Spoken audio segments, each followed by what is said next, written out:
Welcome to the Growing in Love for Life podcast, where it's all about saving and strengthening your marriage and creating the relationship you really deserve and want to have. And now, from growinginloveforlife.com, relationship and marriage coach and best-selling author, your host, Liam Naden.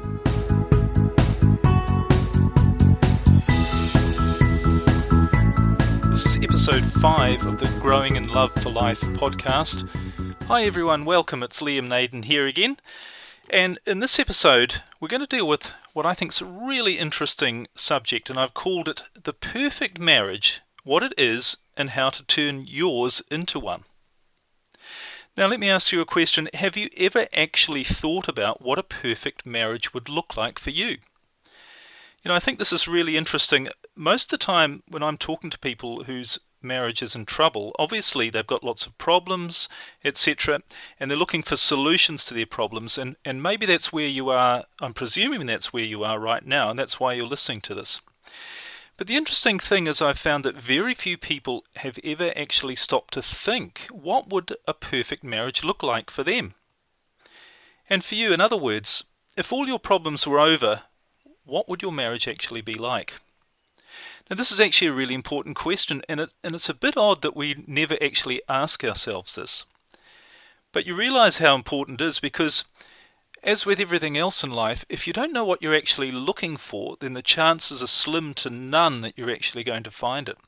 So it is actually very important you ask yourself, what is the perfect marriage? What does the perfect marriage look like for you? Now, of course, there's a reason here, a very powerful reason, I think, why we never ever ask ourselves this question. And the reason is, it's simply we don't believe a perfect marriage is possible. And if you're thinking that, that's perfectly understandable. But what I'd like to do in this podcast is to show you not only that it is possible, but show you practical ways that you can begin to turn your marriage into a perfect one, no matter where it is at the moment. But we're also going to look at what a perfect marriage actually is. And I think there's a bit of confusion over that, and we're going to clarify that here as well.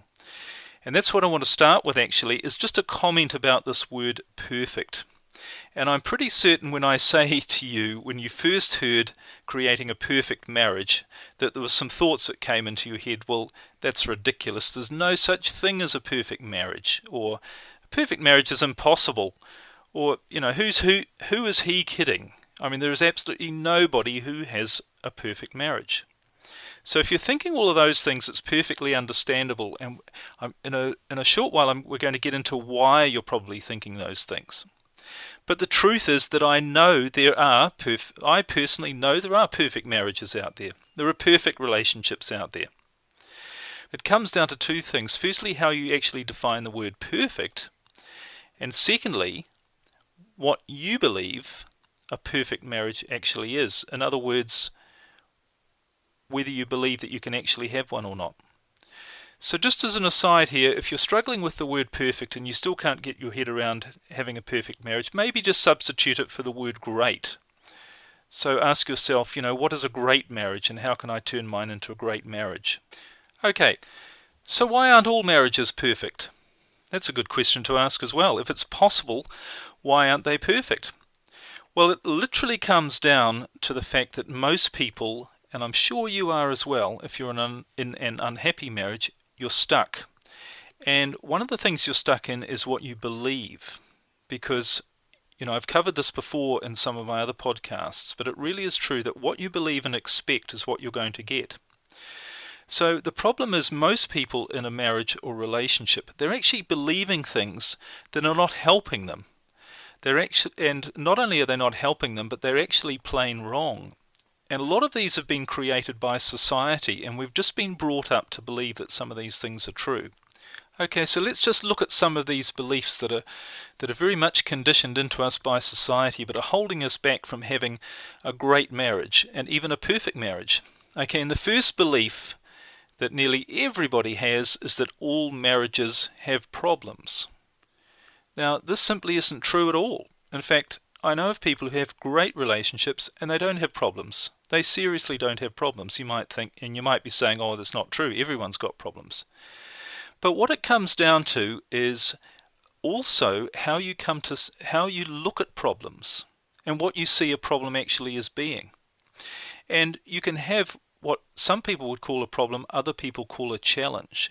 So that if an issue arises, could you look at something and rather than saying it's a problem, could you look at it and say, well, it's a challenge that I'm actually looking forward to overcoming? So there are relationships that don't have problems, and there are other relationships that have two people who deal with the problems in a particular way, that they don't see them as being problems. They see them as just things that need to be overcome. They're just challenges. Okay, now the second belief that is very, very common is you have to work at a marriage. And this holds so many people back. But again, it's just simply not true. Because if you think of any area of your life that you really, really love to do, now it could be a hobby, it could be an interest, and for some people, a lot of people, it's their career, their job, or their business as well. But think of something you really love to do, and think, is this actually, when I'm working on it, even when I'm dealing with challenges and issues, is it actually hard work? And I'm sure you'd agree that it's not. It's actually fun. It's enjoyable. Of course there might be challenges, but you're enjoying doing it and being there and achieving. And it's the same thing with a marriage. If you're actually enjoying being there, you don't see it as work. Of course you might have challenges and issues, but you don't see it as work. So you don't have to work at a marriage if it's something that you love being in. Okay, and then another very commonly held belief is that, well, our marriage can never be perfect. It's just the way it is. And this is where reasons and excuses start to come in for why you're not happy in your relationship. And you might say things like, well, we're both too different from each other. Or they've changed, or maybe I've changed, that they're not the person they used to be. Or we just have too many problems for us to ever really be happy together, or for it to be a perfect marriage. And really these are all just excuses. Okay, they're reasons you give as to why your marriage is not working. But it doesn't mean your marriage can't work and can't be perfect if you do things and think things in a different way. So now we're going to look at what the elements really are of a perfect marriage or a great marriage. And when you start looking at these, then you can start to apply them to your own situation. And I'm going to give you some ideas and tools for doing that as well. But I've discovered these from observing great and not so great marriages, and there clearly are differences between people who live in fantastic relationships and fantastic marriages. And, one definition I'd give of a perfect marriage is that where both partners are really happy to be there. They couldn't think of being anywhere else or with anyone else or doing anything else. They get fulfillment and true joy from the marriage itself. So that's my definition of a perfect marriage. So how do these people manage to create a perfect marriage? One in which they just love being there. And I'm sure you could see that would be a great goal to have, wouldn't it, if you're not happy? And really that's the purpose, one of the reasons why we get into a relationship or a marriage in the first place. It's to bring us happiness and fulfillment. We're not there to be miserable. Okay, so here are the elements that I've discovered that great marriages have in common. Now the first thing is that the two people in the marriage put their marriage first. Okay, it's their top priority. It's the reference point from which they do everything in their life. Now that doesn't mean that they live in each other's pocket and that they don't do anything without the other, but they always consider the impact of what they do on their marriage. And they're even willing to sacrifice, although to them it's not a sacrifice, but they're willing to sacrifice other things for the sake of their marriage. But as I say, of course, they don't see them as a sacrifice because those other things aren't things they really want to do anyway, because they have put their marriage first. Okay, the second element of a great marriage or a perfect marriage is the two people have a lot in common. Now they say opposites attract, and really I have not found that to be true at all. No, people in a great relationship have a lot in common, and they have common interests. They do a lot of stuff together, things that they're really passionately interested in together. But they also have common attitudes, which is the way they think, their values and their beliefs. So it's very, very important, I think, if you want to have a great marriage, that you have a lot in common. Okay, the third thing is, and this really comes from putting the marriage first and having a lot in common, is that the two people spend a lot of time together. And it makes sense, doesn't it, that you would spend a lot of time together if you put your marriage first and you did have a lot in common. Now, it's interesting, I recently spoke to a couple who literally spent 24 hours a day together, and they seemed incredibly happy. This was not a couple I was giving any coaching to. They didn't need it. They were very, very happy together, but they spent 24 hours a day together. And because they worked together as well as lived together, they had their own business, they worked together. And I asked them, I said, do you ever get sick of each other? I mean, you're together all the time. And the wife said something interesting to me. I mean, basically they sort of looked at me, there was a bit of a silence, and they looked at each other. And then the woman said, well, how could I get sick of being with my husband? You know, I'm doing everything I want to do. So when you're doing everything you want to do, and you've got a lot in common, you're going to want to spend a lot of time together. So it really isn't a problem. You know, people in great marriages don't get sick of each other. You know, and this thing again about we have to give each other space, the reality is, what I've seen with great marriages is that isn't actually true. People don't feel the need to have space. Sure, sometimes they might want some time on their own, and that's absolutely fine. I mean, obviously every couple is different, but there's not this burning need to get away from each other from time to time. Okay, so that's the third thing. Now the fourth thing, and we're starting to get into some very deep stuff here, but the fourth thing is they love their spouse for the person who they are, not who they would like them to be. Now this is really, really important. And what this means is that they allow the other person to be themselves, and they love them for being themselves. They're not there trying to change them, or they're not things that they're saying, well, if they would only do this, I would love them more, or I wish they would do that. So that's a really important question to ask yourself. Do you actually love your spouse for who they are, or do you have some picture of who you think they could be, and you really wish they were somebody else, and then you feel you would love them a lot more? That's a really critical thing. So the next thing is that they allow each other to make mistakes without letting it affect their relationship.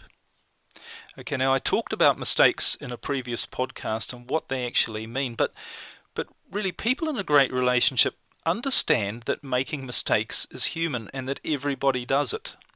And I'm sure you and I, everybody would agree. You'd know that's pretty obvious. Of course we're all human. Of course everyone makes mistakes. But the way we treat our partner or our spouse in our marriage when they make mistakes is very, very critical in terms of defining what a great marriage actually is. So in a great marriage, what tends to happen is people don't take the mistakes of the other person as personal.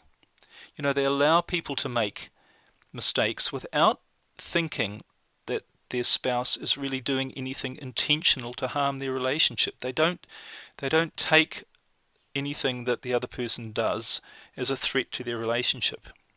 Now this is a really very, very important thing, and it can be true for big and small things.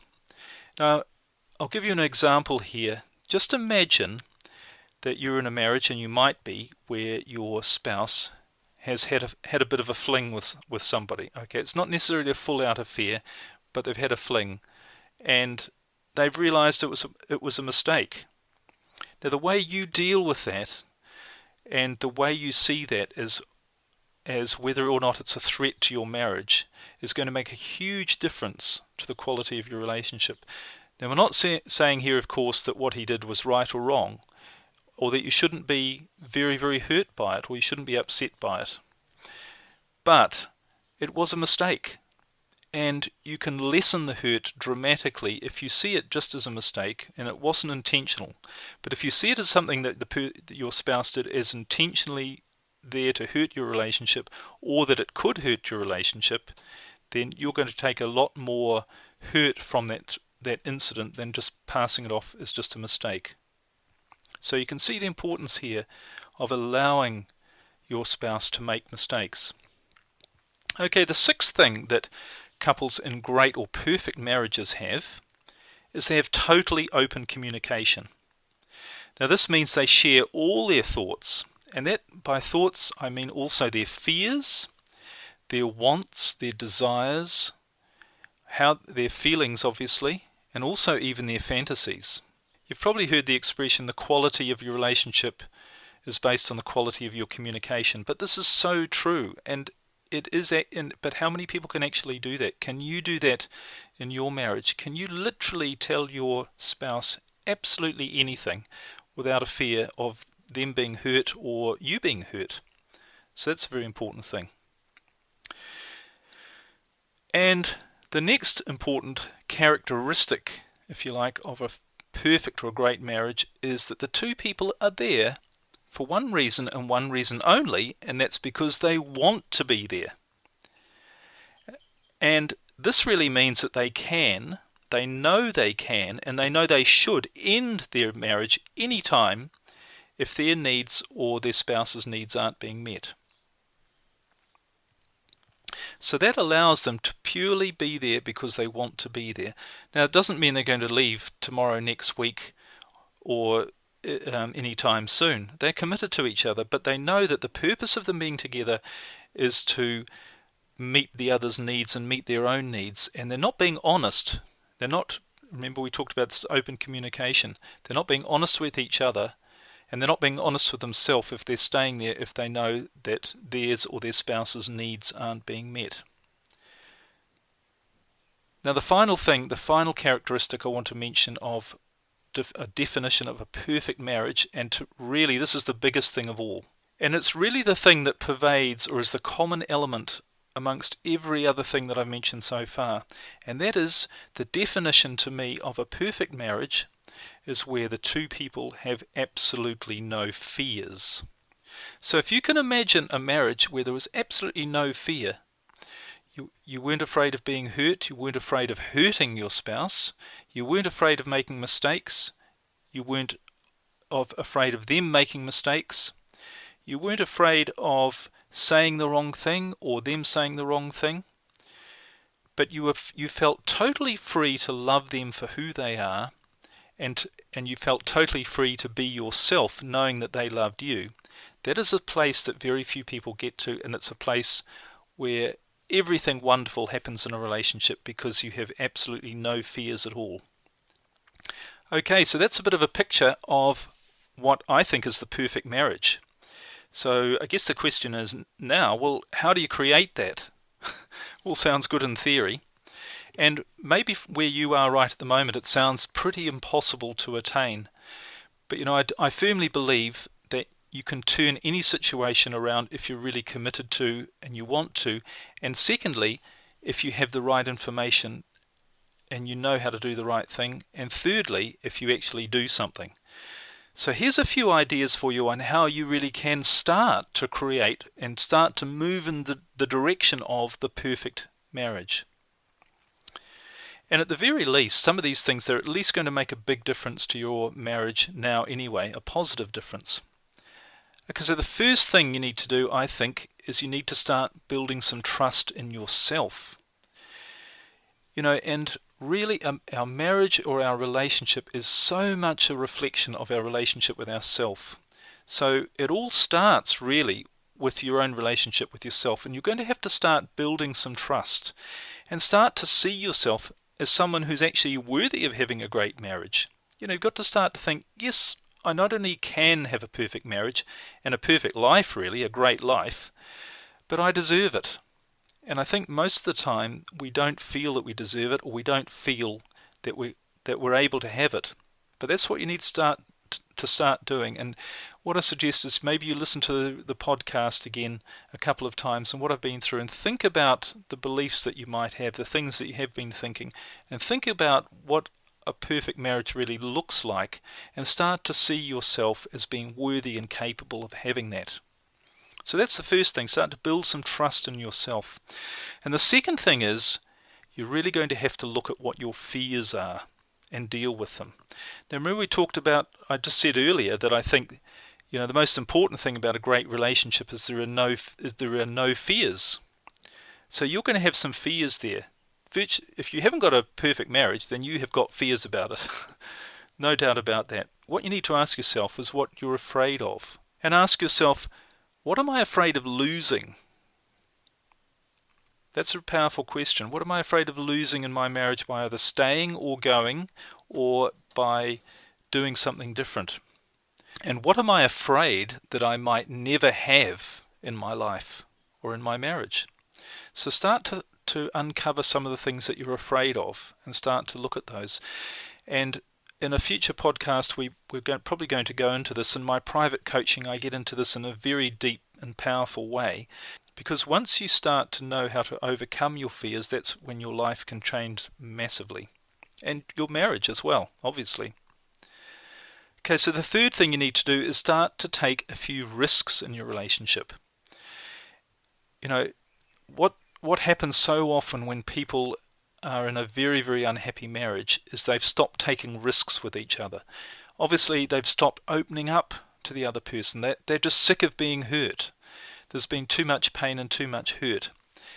But you need to get over that, and you need to start to find a way to start to open up with your feelings and start to communicate again. Again, maybe what your fears are, what your desires, your wants, even your fantasies. So no matter how hurt you're feeling, you've almost got to think, that's what I did in the early days of my relationship when things were going well. We were communicating pretty well. Maybe you weren't communicating as much as you would have liked, but you probably were communicating a lot more than you are now. So you need to start doing those things again. You need to start changing the patterns of the hurt and the pain, which is giving you the results that you're getting now. So that's what I really suggest is, and you make the first move. Don't expect your spouse to be the one to open up first. You make the first move and start to take some risks in your communication in your relationship, even at the risk of more hurt. The next thing you need to do is to focus on what you have in common with your spouse. What are you both interested in, or what could you both be interested in? And these can be activities, they could be maybe hobbies or sports or cultural interests or things. They could be things that you used to do together and you've just stopped doing them. But what activities are you both interested in that you could maybe spend a bit more time together on it and really start to focus on those things? And also cultivate some of the common attitudes, the things that you have in common with your thoughts and your beliefs, the things that you see eye to eye with. And this is the problem when you're buried in a whole heap of hurt and pain and conflict. It's so easy to forget what you've actually got in common, and that there are a lot of the reason you got together in the first place was because you saw things in a similar way. You had a lot of things in common. So they could be things like your religious beliefs or your spiritual beliefs, even your political beliefs, and the ideas and thoughts that you have. What do you have in common? Start to cultivate those. Start to focus in on those. And that leads to the next thing, which is really to focus more on what's right rather than what's wrong in your marriage. So the next thing is you need to focus more on what's right about your marriage rather than what's wrong. And this is the problem, isn't it? When we get into strife in our marriage, all of our problems, it seems to be all there is to our marriage, but we forget what's good. And even if they're not necessarily things that are all good right now, they could be things that used to be good. But chances are there are still a lot of things in your marriage and in your life that you've got that you could be grateful for. So focus on those rather than on your problems, because what happens is what you focus on tends to grow. And this is the issue I have with so much counseling when it comes to marriage and relationships, is that people are trying to solve their problems, but problems can be endless, and they will be if that's what you're focused on. But if you can focus on what you want, then you'll tend to get more of that, and problems tend to sort of just often disappear largely on their own. So in conclusion, I want you to know a perfect marriage really is possible. And I hope from this podcast you can see what a perfect marriage really looks like.